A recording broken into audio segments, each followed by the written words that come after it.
This is episode 558 of the Eventing Radio Show, brought to you by Eventing Writers Association of North America.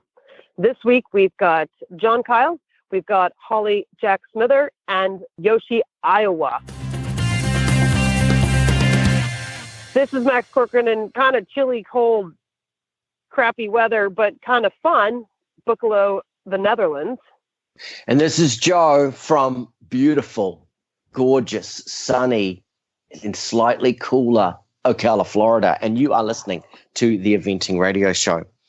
So, Max, how's it going over there? It's good. It's good. It's great. Are you freezing your little bottom off? It's definitely reminding me why I live in Florida. Absolutely. Yeah. But it's actually not been too bad. You know, it'll sort of rain really hard for 10 minutes, and then the sun comes out, and then you're out there hand grazing, and then the rain comes torrentialing down for 10 more minutes, and then all that. So it's actually, you just sort of got to be ready for it. But you know what they do here, which is so nice, is they know it's going to be muddy, so they've got wood chips down, and they dig trenches, and they're prepared for it. So it's not too bad. It really is not too bad. Yeah, the black dirt sand soil they have there, isn't it? It's very alluvial, isn't it? Yeah. It'll take a huge amount of rain, can't it? It can take a ton of rain. It really can. It's it's quite flat here, which is nice too. And there's little sort of canals and channels and stuff like that. So there's a place for the water to go as well, which is super helpful. But the going looks pretty good. New course designer this year, so that'll be good. Everybody says the track is nice and gallopy, or more gallopy than it's been. We got 97 horses. That's big a lot. Field. It's a lot of horses. They're doing the Olympic format, so it'll be interesting to see how that plays out, if there's substitutions that are going to be made and the team scores and how that works. But the Americans are doing great so far. We've had a good couple of days. It's a good group that we're here with. And so here's fingers crossed for tomorrow and Sunday, and everybody's good. Well, a lot of American support over there, Max, isn't there? Oh my gosh, so much American support. It's two of the horses are owned by syndicates. So there is quite a contingency, and then, everybody's people that, the husbands and wives are here, and the friends and the hangers honors, and it's really cool. There's a lot of people here that, and the other people, Frankie Stutz, who we've had on the show before, she was meant to be here with Horace Chatwin. But he lost a bit of time when he had some, a bit of a colic, I guess it was, but no surgery or anything. The horse is still going to the jumper shows and is doing quite well, but they didn't think he was going to be fit enough. It wasn't right for him to get on a plane, to be here and depress his fitness when it's such a good horse. So a lot of her owners had already booked tickets to come. So they just decided to come as well. And Frankie's here as well to sort of, be a cheerleader and to be a good friend to Tammy and everybody else. So it's been great to have her here. And so her syndicate is here as well. So it's just sort of this mishmash of people, and it's a great group. I mean, they've all been there for all the dressage rides so far, and the jump schools, and. So it's been fun. That's awesome. Well, speaking of fun, it's probably one of the most fun 3-day events to go to, isn't it, Max? Yeah, it is. Yeah. Yeah, it is. They do have that very epic Tuesday night party. And then on Thursday night, they have the fashion show with the sponsors. And that was packed. It was so crowded last night. And we're looking for a quiet night tonight to hopefully celebrate something tomorrow. There used to be a Wednesday night in-town dinner thing, wasn't there? Do you remember that one? Did you go to that? Well, I did not. We did a USA sort of family dinner on Wednesday night with all the people that had come in to cheer us on and stuff. So they did a big dinner at one of the restaurants in town to sort of get everybody together to hang out for a bit. Okay. Sounds good. So how were you? Tell me how you were feeling on Wednesday morning, Max. Well, you know what, Joe? I will say I've actually, even with my age, I have gotten wiser, because I actually was only just quite tired on Wednesday morning. I did stay up later than I should have, but I did, thank goodness, stop drinking. So I was really wise. It was interesting. So, we were all a bit tired. We danced and we represented the U.S. well. And we were, just a late night, early morning, but all is well. Sounds awesome. Now, Max, do they still assign sponsors to the teams? Yes. And that's what we did last night. Okay, so who is your sponsor then? I think they said it was called CCI, and I don't know who that is, but I have a feeling that was the grouping that they have the Swiss team and the American team. Cool. Because we have 12 teams here this year. Yeah. So they got to meet them last night and find out that. What they do, listeners, is when the teams get to Boekelo, they assign some of the Boekelo sponsors to a team. So it's a little bit like, your team is sponsored. Now, if you get a really cool sponsor, they give you a bit of stuff, a bit of loot and things, which was really cool. The years that I used to compete there, we were always sponsored by Grolsch, the New Zealanders. Something to do with New Zealanders and beer. Okay, I don't know. Ask me why, but we were allowed in the Grolsch tent, which was just amazing. And awesome. And the funny thing about Grolsch is a main sponsor. Is that right, Max? Still are? Yep. They are, because they're literally, their headquarters are across the street. Yeah, across the street is the Grolsch factory. Now, there's something about being close to the source. I always think it's like Guinness beer. To me, tastes good in Ireland, but nowhere else. And Sauvignon Blanc is better in New Zealand than absolutely anywhere else. And stuff like that. I mean, barbecue in America, and but Grolsch, having the Grolsch factory, I think they've almost got a pipe straight from the thing into the show. For some reason, just tastes amazing there, doesn't it, Max? Yeah, it is. It tastes very clean, and it's just good. It's just good. Beer's good anyway. Awesome. So, it's a little bit cool. You've had it's been really good so far. Horses have gone so well. Have you had a chance to get out and have a little look at the track? I have not. For some reason, it's just every time I'm about to go have a look at the track, it starts raining, and I think, great, I might go get a cup of coffee instead. So. But the word is that it's a bit more open in the gallops, and so it should be good. Yeah. Right. Very good. Yeah. Have you run into my friend? Have you run into any of the New Zealanders? My friend Dan. Have you seen him? Yes, I have. I have seen Dan, but I don't know Dan except for to speak to him on the phone. But I have seen Bruce Haskell and spoke to him for a bit, and he seems well. Yep. And and Dan's groom, who has been with him for a bazillion and 1 years, she's have spoken to her a bit. DJ. So the Kiwis are all there. Yes, she's lovely. She's the Max Corcoran of the UK. I do hope I hope I walk better than she does. Well, in a lot of ways, Max. There's a lot of stuff that you've got, like you've got things like age on your side and sort of flexibility and strength and things like that. No, I know. And you probably don't like sleeping in the back of the horse box with the ramp down either. No. She loves that. To do. No. Old DJ loves that. Good on her. Yeah. Good stuff. Speaking of Dan, who's very recently married, not last weekend, but the weekend before. And I went over to England for his wedding and a spot of horse shopping for the week. And it was one of the most fabulous weddings that I've been to in a very long time. It was in the local church. And Dan married Emma Shoesmith, who's now Emma Jocelyn.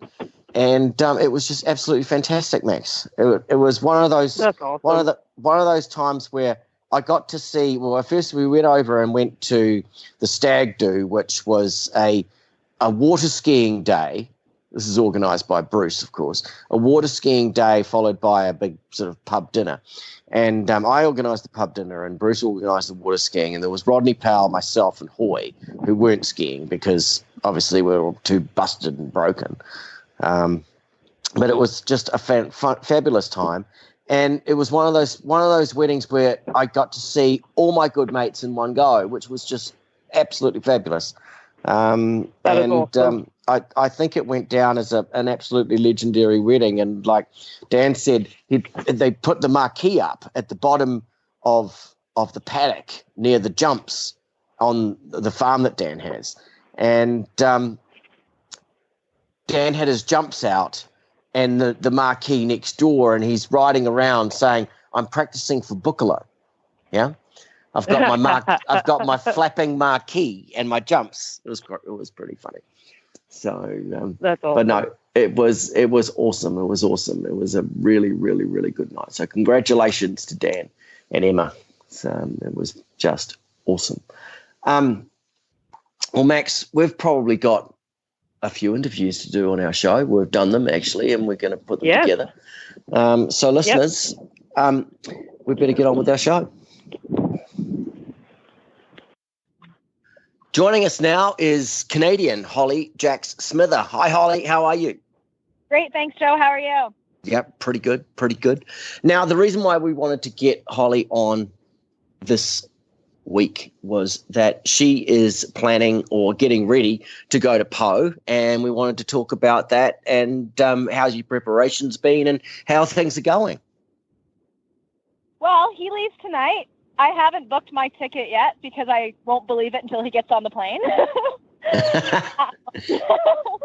Preparations have been great. Going to Po is something I've wanted to do the last few years. I was all booked and ready to go 2 years ago, and 48 hours out, my dad had a stroke, and then last year the horse was injured, and it's just a track that I thought that this horse would always be strong, and I've been told by a lot of people there that it would be a good track for this horse, and preparations are good. I mean, I think everything's kind of gone as planned. We've had some good rain up here, so I've been able to gallop on some good footing.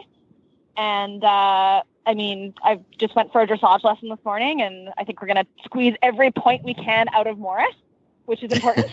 Yeah, it is. And what competitions have you used for your prep? What have you done up there? Or have you been down into America? I ran the horse twice since Kentucky 2 years ago. I ran him at the Bromont 4-star short in August.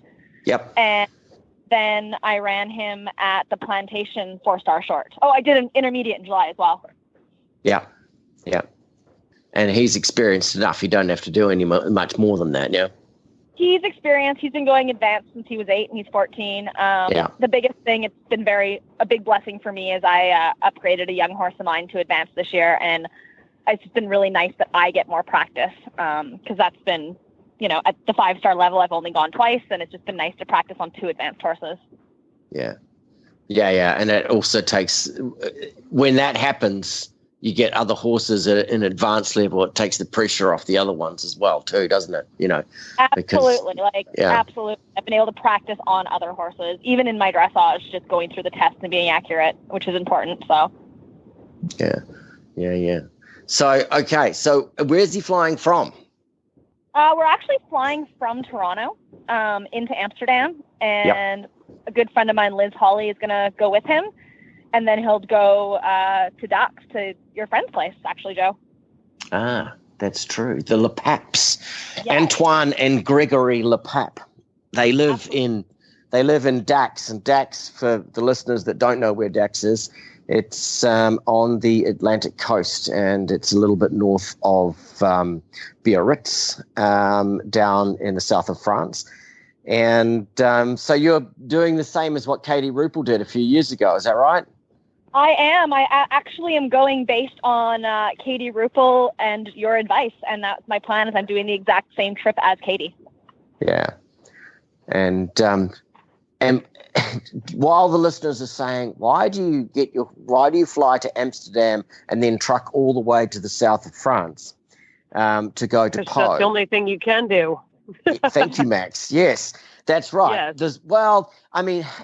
The American team generally, they fly to Amsterdam, and they've traditionally in the past, Max, I think that they've stopped at Chantilly. They've spent a week in Chantilly for a week, which we actually didn't do and got there just as happy. Yeah, well, we were pretty happy. Yeah. We were really happy. We had a good time. We did it right. Well, the only thing was Bruce a bit precious about his truck, wasn't he? He's like, oh, it's going to break down. There's something going wrong with the back. And he's just a bit uptight like that sometimes. But anyway, all right. So, but he did let us live out of it, and we ate beautiful lunches every day. And so that was pretty great, too. Yeah. No, that's true. That's true. Yeah. So yeah. And actually, the knowing the trip that Katie did and knowing the way that you're doing it, it kind of gets all of the traveling out of the way, like fairly quick, smart. And then you've got time to be down there, acclimatize, give the horse a bit of a rest, do that sort of stuff. So it's great. And it will be cold as well. I just asked Max, how's the weather in Holland right now? In Max? Amsterdam. It's attractive. It is a bad Florida day right now in here. But it'll be cold when you land. So, yeah, it'll be cold here, but it'll be nice. Poe was beautiful. We had such great weather. It was great. Yeah. Well, it can rain, but it's a great event. I love that event. Yeah. So Holly, what are you doing? You're flying over, and then he goes to the horse hotel for like one night or something like that, or how's that work? So go somewhere in Amsterdam for a night, and then Liz, my groom, has it all organized. And then they're going to go halfway to Dax and then all the way to Dax, and they'll get there Monday night. And then I'm going to book my ticket today, and I'm hoping to fly out of Toronto on Monday and get to Dax Tuesday and rent a car with my mad French skills and drive to Dax. Well, you'll be fine. Yeah? You'll be fine. I mean, I don't speak French at all. I was born on the wrong side of Canada. Right. Well, when Max and I went down to Poe, my wife, I think the only flight that she could get was somewhere. I think it was to Biarritz or somewhere like that. She ended up very much in the same place and had to spend a night down there. But her French is pretty perfect. So, but we can tell you what you need to do. We're on the end of the phone if you have any trouble. Perfect. I know, but it was great. It was great when she was getting, when you guys were going to the grocery store, the supermarché. You got us some killer food because she could go in there and blah blah blah blah blah blah blah blah blah blah. And between the two of you, your culinary mind and her French speaking skills, we ate like champions. Well, I know, and Teresa's foot's willingness to buy half of the grocery store. Well, yeah, because have that. Oh, you gotta have that. Oh my, yeah. Oh, let's get some oysters. Oh, do you think 4 dozen's enough? I think 4 dozen is plenty. Oh dear. Well, a bit embarrassing. It was a bit embarrassing. All right, Holly. So, apart from that, I mean, have you ever been to Poe before? No, I've been to Europe twice. The first time was when I went to Auckland. I'd never been to Europe before, and then I went over and bought a horse a year later, and I've never been to France. I feel like I'm pretty well traveled around Canada and the U.S., but this is an exciting trip. Yeah. Oh, well, you're going to have a whole lot of fun. It's going to be fantastic, and with any luck, the weather will be. England, and actually, one of his cousins has a bed and breakfast 2 hours from Poe, so I think a lot of his British family is going to come over and watch. And oh wow, what a great excuse to get out of England and spend the weekend in the south of France. Yeah. Yeah, so beautiful. And I've been really lucky. I don't have a lot of close family that's coming. My husband, as long as he's not racing, is going to try and fly over for the weekend. But I mean, my family's all on the West Coast and hasn't really. I'm not super close with them, but it's actually really cool. Usha Kanavi and Penny Rowland are coming, and that's who I was a working student for when I was 17, and they offered to come and help. And I have a few friends who have just all decided to go, so I think everyone's going to chip in and get an Airbnb, and yeah, it'll be a fun trip. Yeah, no, it will be a fun trip. And if I can give you one bit of advice, get your Airbnb on the north side of Poe. The north side of Poe. Okay, that's. Yeah. Okay. don't go down through the town. All right, Okay. because the traffic gets crazy, and it will take you an hour to drive through the town. You want to be on the north side because that's where the race course is, and it's much handier, isn't it, Max? Yeah, I would definitely agree with that because it can be a bit tricky. I'm really glad that I leave everything to the last minute so that I haven't booked it yet. Sounds like my wife. Yeah. Oh, dear. That is awesome. Oh, you're gonna have, but you're the only North American person competing, aren't you? Yeah. So originally, like in my head, this is something I've wanted to do, but as I said, life hasn't worked out. And when I was at when I was at Millbrook with some other horses, I was talking to Caroline Martin about it, and she was really excited to try and go. So we kind of connected, making it go. We spoke again dressage day at Plantation, and then when Caroline had her spill at Plantation, she messaged me and said, "Are you still going to Poe?" And I said, "I'm scared to ask if you are." And obviously she's still recovering, so it ended up that I was just going. I had sold some horses this winter and put a little bit of money in an account to go do an overseas trip when the time came, whether it be with this horse or another horse at some point. It was something I wanted to do. But when Caroline couldn't go, money got a little bit short, but like the community, the eventing community, my community where I live, where I grew up in BC, have all come together and put this online auction on. And it's been, I can't thank Jessica Roberts enough. It's been like viral, and the people coming out and donating things, and it's just been fabulous, and it's going to happen. Wow. That's really cool. Awesome. That's really cool. Is there anything still for sale on the online auction? There's loads of stuff for sale. So today was the last day for donation. So she's posting up some of the last pieces that we have to put up, but it's up until October. October 15th is the closing day for the online auction. Why don't you tell the listeners how they can get on there and help you out? So you guys have to go on to my Facebook page or Holly Jack's Equestrian, and there's a link to the online auction. And it's all over Facebook. So that's how it's. There's some great things from Ocala for people in the south, on the west coast in British Columbia, and a ton in Ontario, and a ton of stuff that can get mailed out. That's cool, isn't it? That's awesome.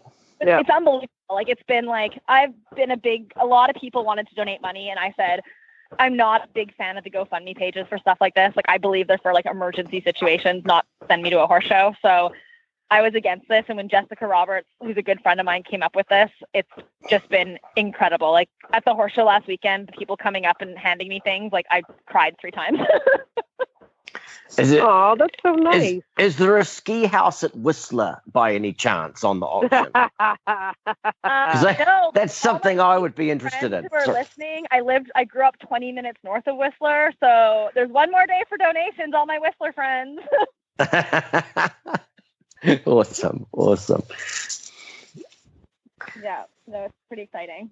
Yeah, no, that's a really cool way of doing it because, like, you know, there's people that have product or services or houses or something like that they can, you know, it's not the end of the world for them to donate stuff, and it's a really good way for people to maybe get a cool deal or something, and it's just going towards a good cause. So, yeah, as I said, like I'm super excited about it. There's some great things up there, and I think it was the best way to do it. And like the sponsors who donated stuff can like promote their product on social media, and perfect. Awesome. Yeah. Awesome. That's wicked. That's awesome. Oh, you're gonna have such a good time. We had such a good time. Don't worry, Max. We're going back. Okay. Cool. All right. I like it. So we will go back. Yeah. So, Holly, are you traveling back with the horse, or how's that working? Well, we haven't booked his flight back yet. Right. It's just talk. I have some students that are wanting to go to the jockey club, so I'm just in the process of speaking to a few of my Florida friends actually to see if I can get the horse sent back through Miami.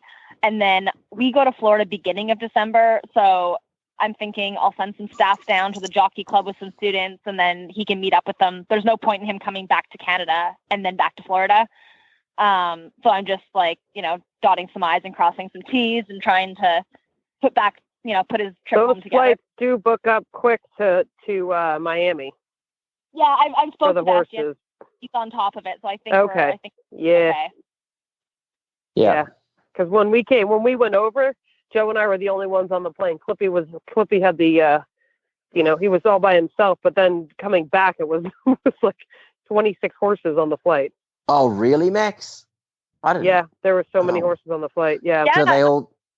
The only one going from the Toronto flight, it's just Morris. And when he flew to Auckland, he always had buddies. So we've got him a giant stuffed animal that, most people have seen it in his stall anyways, because he ships better with it. So he has his giant stuffed animal that he can go on the plane with. And that's awesome.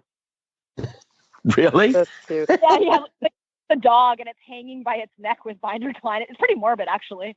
And that's pretty funny. A Great Meadows, the Year of the Nations Cup there. We walked in cross country morning, and there was like just fluff everywhere, and he completely destroyed the dog in his stall. That is awesome. So what, you had to sew it back together? Well, we did, because I was really funny about getting him a different one. I thought that this was a good one, and it was his, and I didn't want to give him a new stuffy. So it's been sewed up. Right. I suppose it's easier than carrying around a goat, isn't it? Yeah, exactly. It probably is easier than carrying around a goat, and I would think having a goat would be hard to do the paperwork on. That would be a little bit tricky. Imagine a goat passport and stuff. Goat health. Have a goat passport. I suppose you could, but it would be quite a bit of stuff to do. This way it's just he'd kill. Like, I feel like how aggressive he is with his stuffed animal, he would kill the goat. Fair enough. Well, perhaps he doesn't need a goat then. No. Yeah, exactly. Oh dear. Well, Holly, it sounds like you're all organised, sort of. I have one. My horse is leaving tonight. I haven't booked a flight there. He hasn't booked a flight back. I don't know where I'm going back to. I have to be at the Royal on the 1st of November, I think. So I think I'll have to get back to Canada at some point and do that. So, yeah. Well, look, sounds great. And some people just roll that way, don't they, Max? Yeah? Absolutely. If it works for them, who's the judge? Yeah. No, exactly. Awesome. Yeah. Well, Holly, hey, thank you so much for coming on. And we're really excited for you. And it's taken a while, but I'm really excited that, everything seems to be going the right way now and stuff. And you're going to have so much fun. So much fun.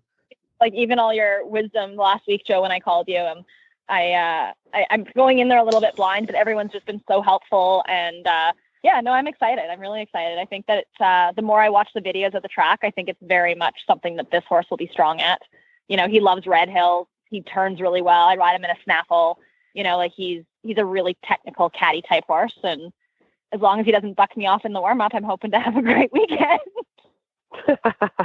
Details. Oh, Jesus. Dear. No, it'll be cool. It's a great event. You'll have a lot of fun, and you want to make sure you get into the supermarché and find the little bread shops and things are amazing. You get a fresh baguette every day. Yeah. The one on the Rotary, the place on the Rotary. Oh, they have really good baguettes there. Yeah, no, it's fantastic. So good. The food is just amazing there. We had such fun, didn't we, Max? Can you guys watch? We had a great time. Live there and stuff too. Is the track? Are there going to be races while we're there? No, they're training, I think. No, there's not going to be. There's two race courses. The one that Poe goes around is a training course, and down through the trees. When Poe was long format, we used to go down and over to the actual race course proper. And so, they will be training in the morning. You'll see strings of horses and stuff. There's certain hours that you can go out and you can't go out and things, because they do train the horses in the morning, But like you said, that one of the things you've got to be aware of is that, especially the Saturday morning traffic in Poe becomes absolutely crazy. And the people with the hotels on the south side of Poe or in the Poe town itself, because the racetrack is, I don't know, maybe 8 kilometers, not quite 5 kilometers north of the actual Poe center. It just gets super, super, super busy. And so you're better off to be, if you're going to get an Airbnb, be on the little north side there so that it's just easy to drive in. When we were in Auckland, we stayed at a hostel, like not far from Auckland, and we rented bikes. And so we bicycled to the horse show every day. Oh, nice. I feel like that's that could awesome. happen again to avoid traffic. Oh, no. Yeah, it'll it's work. Yeah, if you like biking. A long way. Oh, dear. All right. Well, listen, Holly, hopefully we can catch up with you again, and good luck, and have the bestest time. And like we said, just if you need any help or anything like that, just text Max or I, because we'll be able to point you in the right directions and stuff. But you're going to some cool people anyway, and it's a really cool place, and you're going to have a lot of fun. And yeah, it'll be great. I appreciate that, guys. Thank you so much. No worries. We will talk to you soon. When it comes to feeding your horse, are you sure you're giving them every possible advantage? With Pro Elite Horse Feed, you can. It's the only horse feed to offer unparalleled amino acid profiles for enhanced performance, regulated starch and sugar levels, the best digestive package available, and nutrition-locked formulas that are crucial to overall health. Combined, these advantages create a winning formula for your winning horse. To learn more about feeding your champion, visit www.proelitehorsefeed.com. So I am standing here now with Yoshi Oiwa. I hope I pronounced that right. Here at Boekelo, where he is currently sitting in second place with his horse Bart. Yoshi, congratulations on your competition so far. How was your dressage? We did a really good test. Actually, everything what we were trained before. Very happy. He was so calm and doing really good job. And is this a horse potentially for you to take next year? Yes, but I have one more horse, Calais 44, who is doing 5 studies here, and he's also a really good horse. So I still don't know, and then, the end federation will decide. Right. And so you're here with other teammates competing for the Nations Cup. How is that? Is that been, you guys are all based in Europe at the moment competing? Yes, we all based in Europe. It's different countries, but at the moment we are 3rd place, I think, after the research, so doing good. Very well. Yeah. Yeah. And tell us about, is this your first trip to Boekelo? No, a few times before. Yeah. But it's changed. The ground and everything is changed. So I was here a few years ago, but it's a bit different. Right, and now there's an all-weather surface in the dressage and the show jumping, which makes it almost a more fair competition, do you think? I think so. And after the cross-country, it was a big show jumping round with muddy ground it was. But now I think it's very good. Well, and it makes it more fair for the horses that have gone quickly to be able to jump in the same footing as the lesser horses. Yes. Yes, yeah. And then they all had a, cross country and deep ground. After that, it should be a good ground. Kinder. And there's a new course designer this year. What do you think of the new course? I was not here last few years, but I really like the course. You can go gallop quite fast, but there is quite a few narrow technical fences coming. So it's really technical and also fair. I like it a lot. Yeah, excellent. And do you think did you get to go to the test event? Yes. Yeah, and is the course maybe a bit similar with the smaller grounds? In Tokyo? Yes. It's a little bit more twisted in Tokyo. Yep. And also actually little up and down. This is quite a lot in Tokyo. It's very hilly in Tokyo. Yeah, So and this is quite flat here, isn't it? Here is flat, but there is it's not galloping, many minutes uphill in Tokyo, but it's a little bit up, a little bit down, and twisted, and so you probably need a good handling type of horse. Right, more of a handy type horse. Yeah. And so from now until next year, you guys are here at Boekelo What is next for Japan for the next 12 months to be ready to compete in your own home country? Actually, I have no plan yet. I have to speak with our team. Yep. And actually, they arrived today, so we will have a meeting tonight or tomorrow. Right. Yeah. Well, that's very exciting. And so, the rest of you, how many other horses from Japan, or how many other riders from Japan are here? We have only 3 riders here. Oh, okay. And then some others are already finished this season. Right. So, yeah, we will see after this winter time. Yeah, excellent. Well, super. Well, congratulations so far on your competition, and good luck tomorrow, and good luck leading up to Tokyo. Thank you very much. Thank you. The Eventing Riders Association of North America is the collective voice of riders, equine professionals, and owners in pursuit of enhancing the growing sport of eventing in North America. In cooperation with our members, governing bodies, related committees, and organizers, ERA of NA works to improve the overall welfare, safety, visibility, and growth of the sport. ERA of NA, your voice matters for the sport of eventing. Jump in and engage by becoming a member today. Find them online at www.eraofna.com.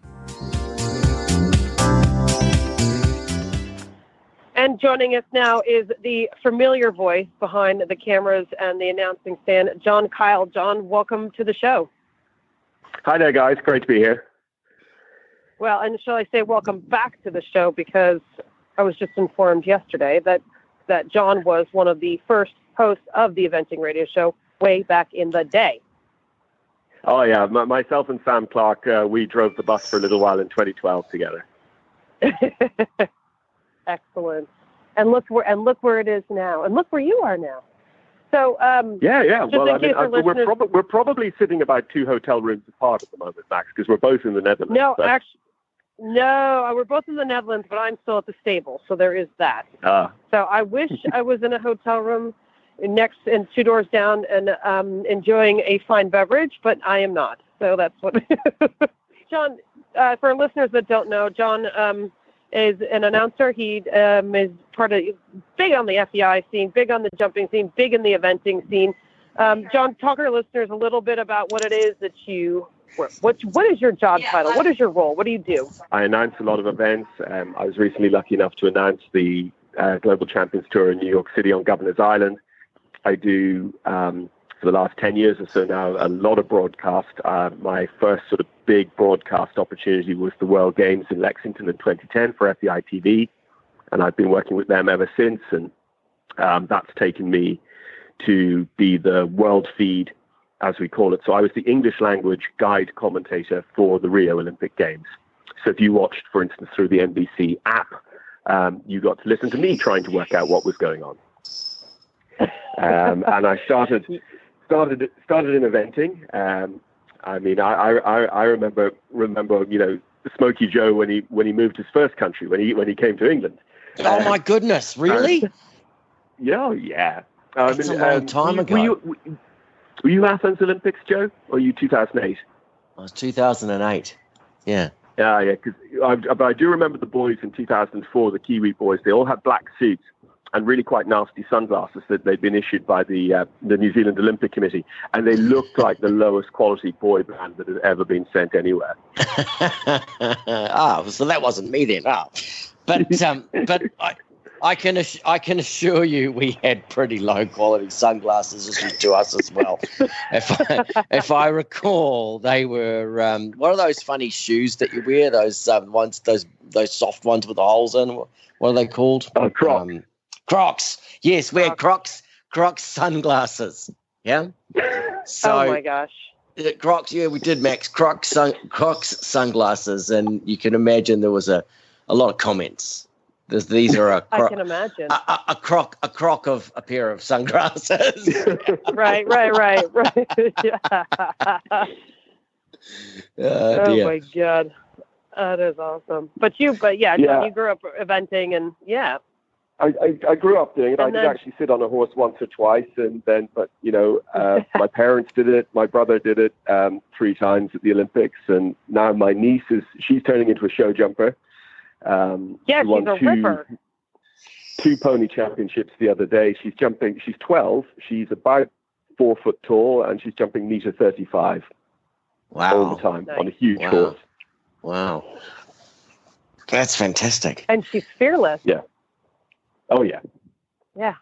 Oh yeah. Well, maybe that's something that runs in the family. You know, you just pick up the microphone at the Olympics and go, yeah, how difficult can this be? Yeah. That is awesome. That is cool. So, what's your favorite event? What's your favorite horse trials? Let's put it that way. What's your favorite place to go? The Ocala Horse Properties Eventing Pre-Invitational at Southern Cross Equestrian. Of course. Good answer. Good answer, John Kyle. It is. Yes. It is the best event. It is one of the best horse trials. The best eventing show in the world is the Ocala Horse Trials Eventing Pre-Invitational. Yes, God, I didn't even have to prompt you to say that. That is so well done. You know, I heard a rumor about the Invitational next year, Max. Did you? I did. I heard a rumor that the organisers were trying to organise to get more countries involved.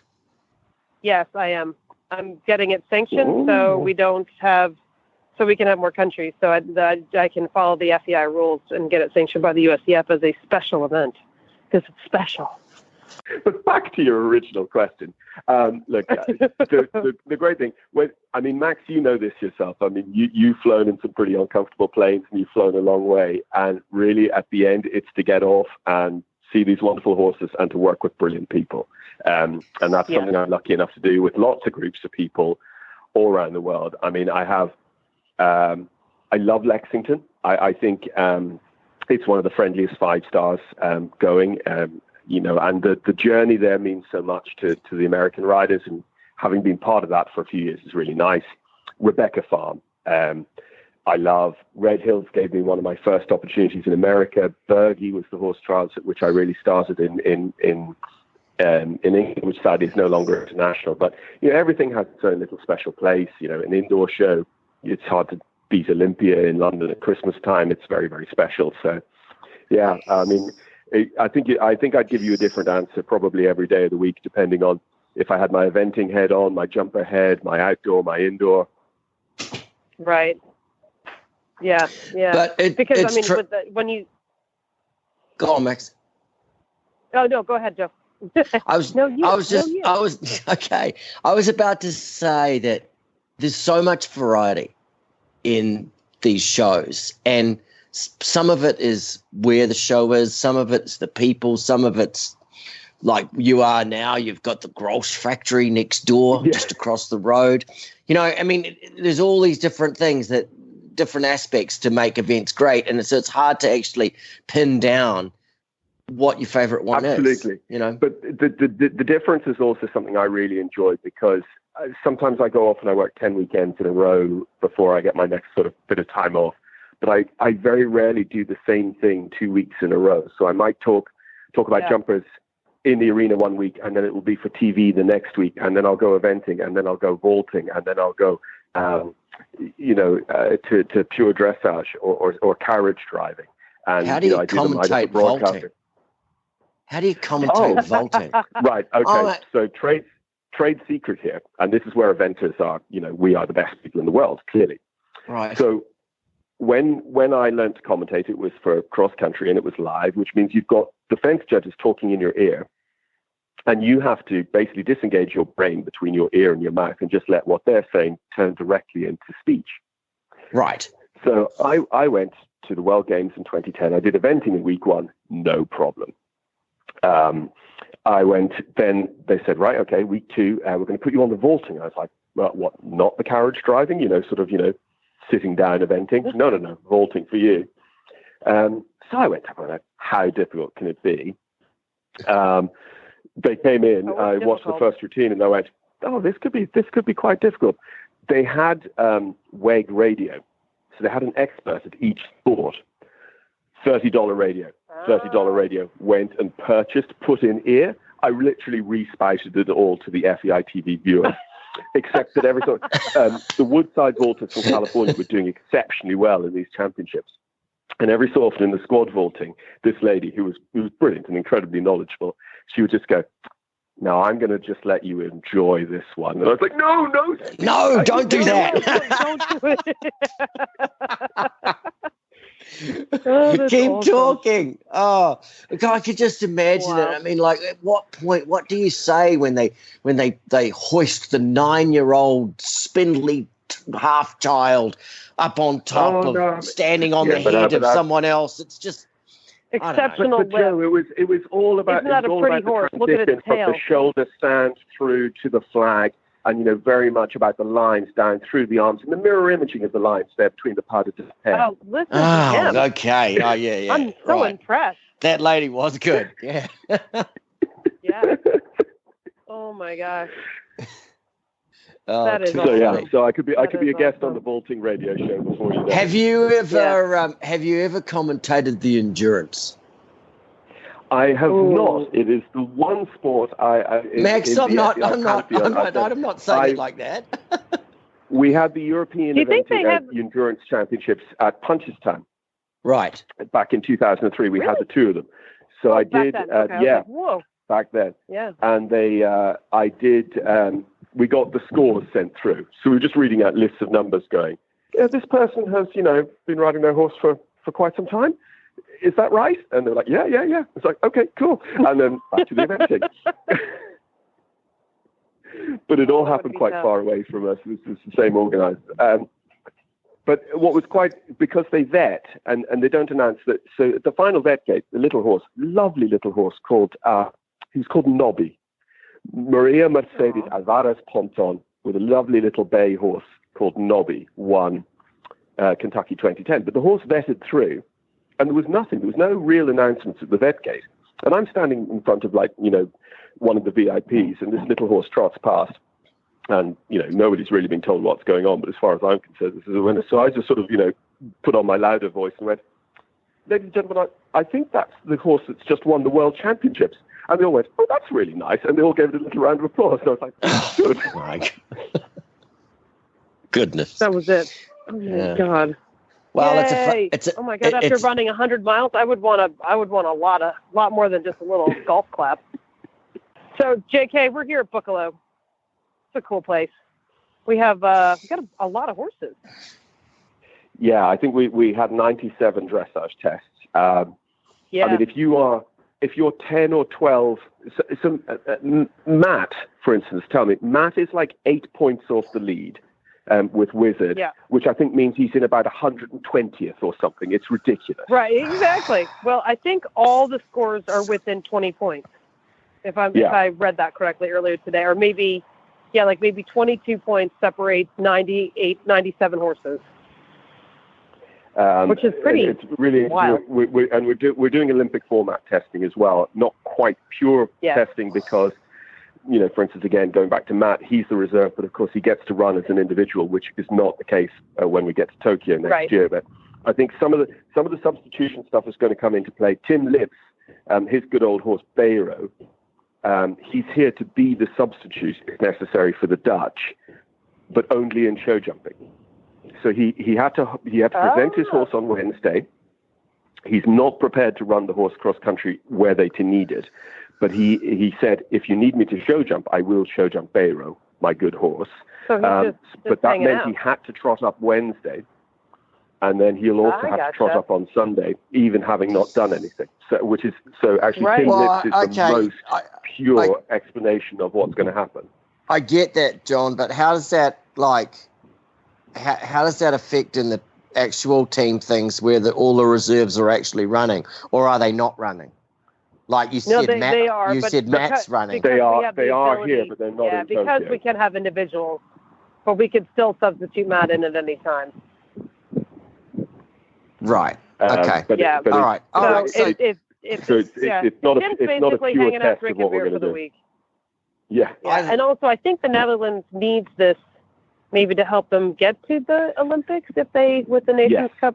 Am I saying that correctly? I think it's the Netherlands, Switzerland, and Belgium. Right. Netherlands, Switzerland, and Belgium. Okay.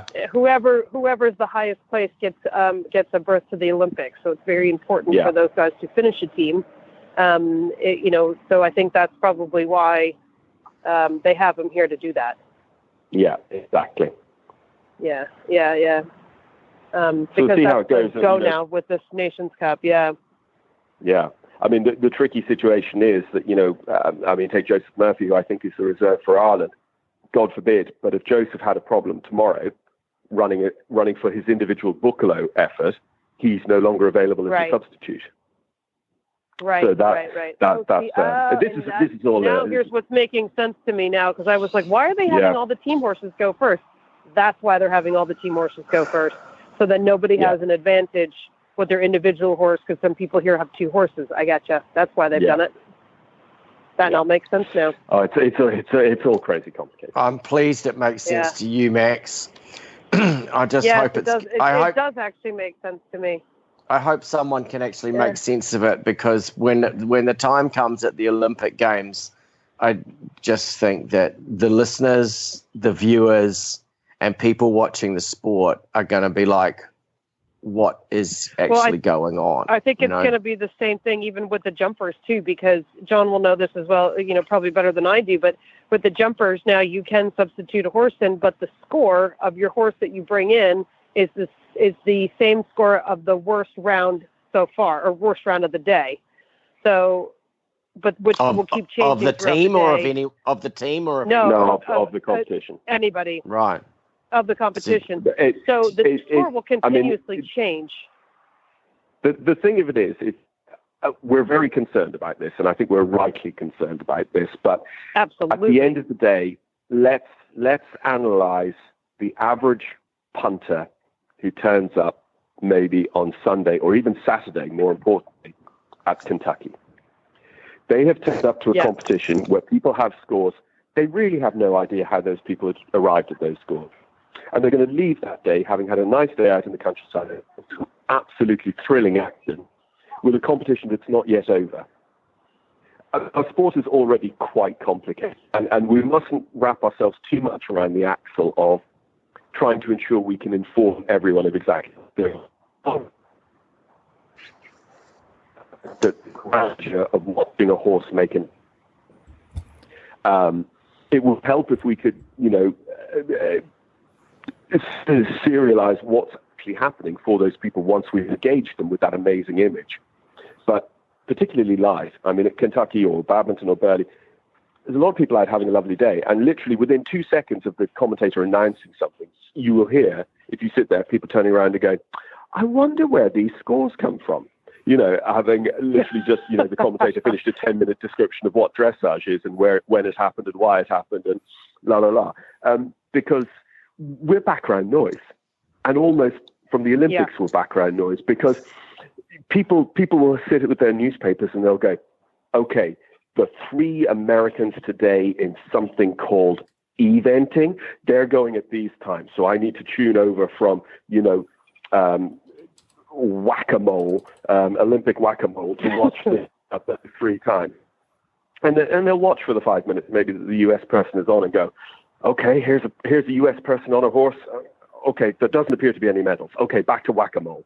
But, they'll watch and we'll get viewers. And, it's kind of how the Olympics work. It's an enormous audience, and it's an opportunity to really engage an audience, for sure. But we mustn't be too concerned about the fact that actually a lot of the audience are just going because it's the time for our guy. Our guys do well in this sport, which I've never heard of, and I'll watch it again in 4 years' time.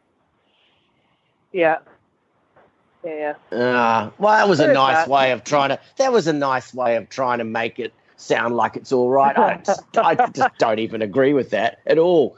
I want to know what's going on and have it quite simple in my own tiny brain. Just want to be able to look at it and go, here comes our guy, and I don't like that guy or that guy, and that one's got a, I just want to know what's going on. Except to, but you're a fan. I'm going to be sitting there with. You get there, I know you'll have just had it drenched into you from every outlet about how this. Sitting there with a calculator, honestly, I'd be sitting there with a calculator and a piece of big notepad and a big marker pen trying to figure it out. Oh yeah, but don't you always watch the Olympics with a flip chart so you can do your own scoring? No. No, but He waits for you to announce it, and then he writes it down, John. Well, that's half. You know what? That's half of the fun, is knowing what's going on and waiting for the announcer to get it wrong. Okay, like that's part of the fun. It's like, oh, Kyle, you did it again. Ah, and it's like, well, like, oh, you don't even know how to say that person's name. Yeah, it's like that's part of it. That is one thing I've always wanted to ask you, John. How do you know how to pronounce every single flippin' person's name, whether they're French or German or Japanese or whatever it is? I usually get to do them first. That's it. You say it first, and you say it with a lot of confidence. Do you read through the list of the people the day before? Do you have do you do some research, a little bit of research just to help yourself out, or do you just wing it? I absolutely should do that. And boys and girls at home, kids, you want to be a professional announcer, you should do some research. I don't. I look down at it and go, he's writing what? Kananaskis? Okay, all right, yeah. But let's say that. Yeah. I'm impressed. It's impressive. I don't know. I mean, I suppose it's one of those sort of European things. I don't speak languages terribly well, but I do know what they sound like. Right. You that look is true. at a word. Being from over there, You look at a word, you know where it's from, so you can have a decent go. Yeah. Well, I remember the late great Mike Tucker, and it was 50-50 whether he got your country right if you were a South American, right? And he could never pronounce my name correctly. And the amount of times I would go up and tell him, yeah, and he'd get it right for a couple of shows, maybe one show, then he'd revert back again. Yeah, it was just hilarious. How would he pronounce your name? Maya. I was Maya. Oh, right. And I think it's an English thing because it's the only country. I mean, it's a German name. So, of course, when I go to Germany, they get it right, of course.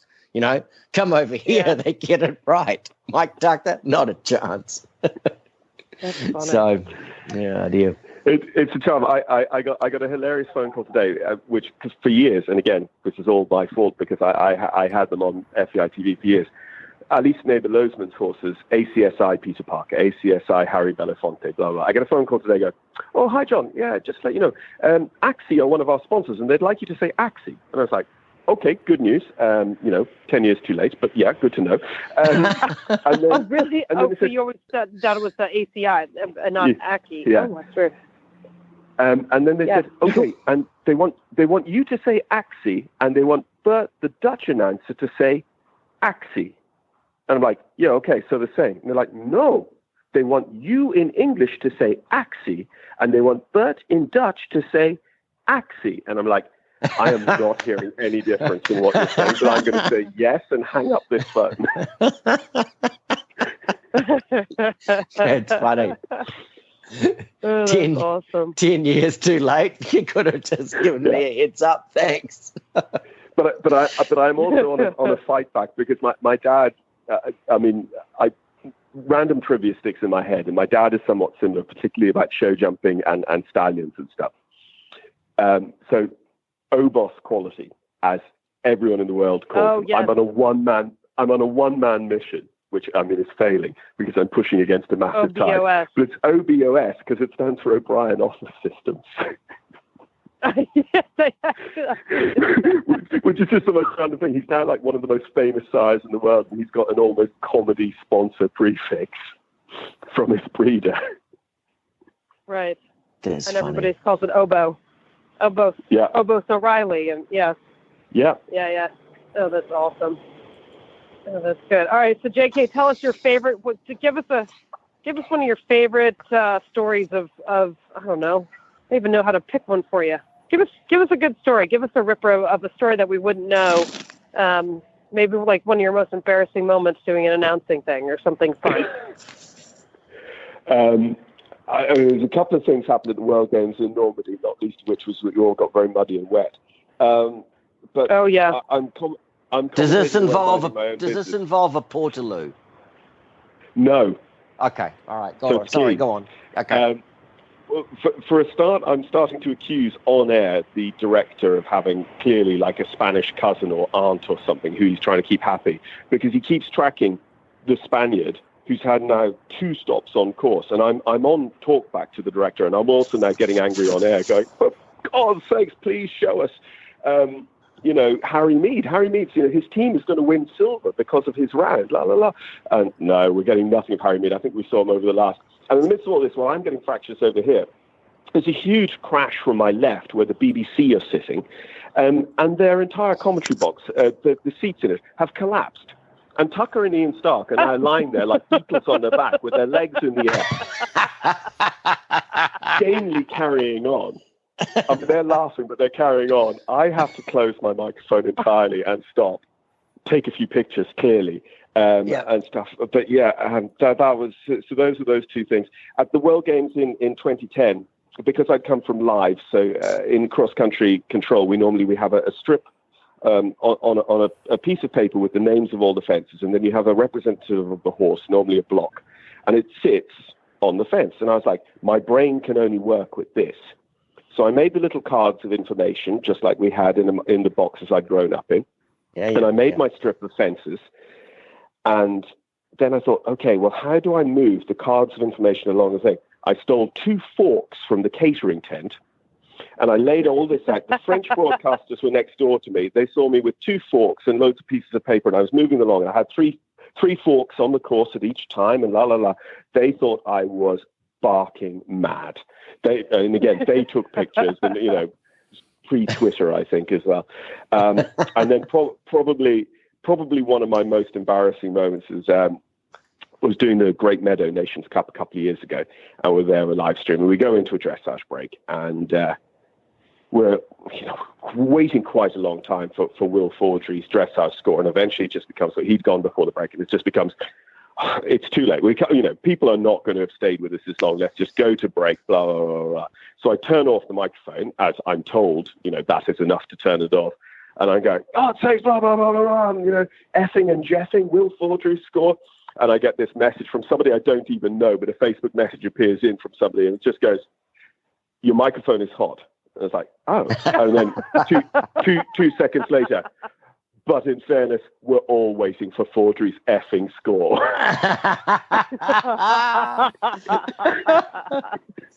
Yeah. That is so funny. Oh, hilarious. That is awesome. Oh, that's gold. That is great. That is good. That is good. All right, well, JK, we're not gonna keep you any longer, because I'm sure there's a beverage down the stairs with your name written right on it, and one for me too. It will happen. A beverage will happen tonight. But I mean, last night was pretty heavy going. I'm not as young as I used to be.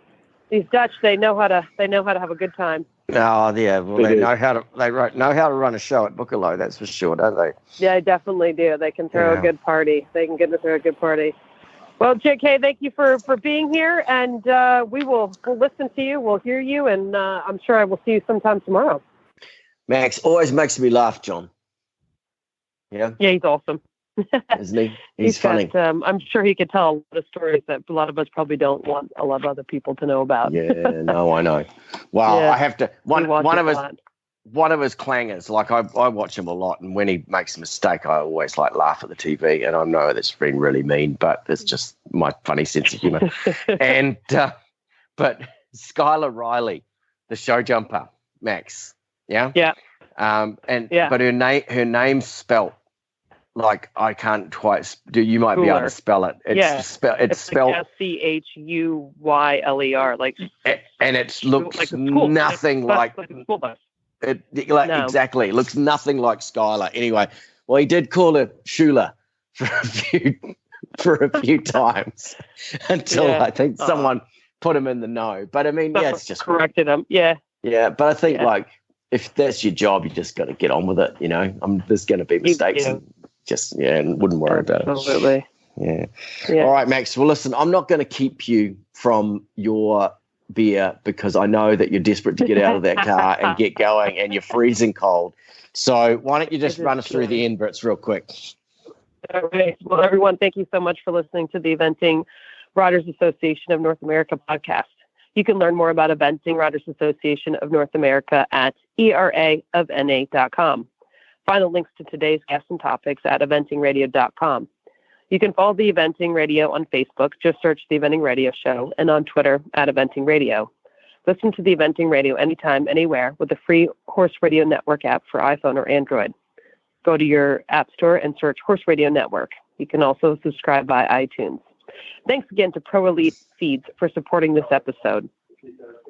This is Max, and you can find me on Facebook, Max Corcoran Horse Care. You can find me on Instagram at MMC338. You can read my blog at Max Corcoran WordPress. And this is Joe, and you can find me on Facebook, Joe Meyer. You can go to my website, joemeyereventing.com. You can follow me on Twitter, Joe Meyer, idiot, Joe Meyer, EVNTR, and you can find me on Instagram, Joe Meyer Eventing. All right, Max, I'll let you go back to the cold. Max is in Holland, and she's doing a great job over there. But listeners, we'll talk to you again in 1 month's time. Excellent. Bye for now.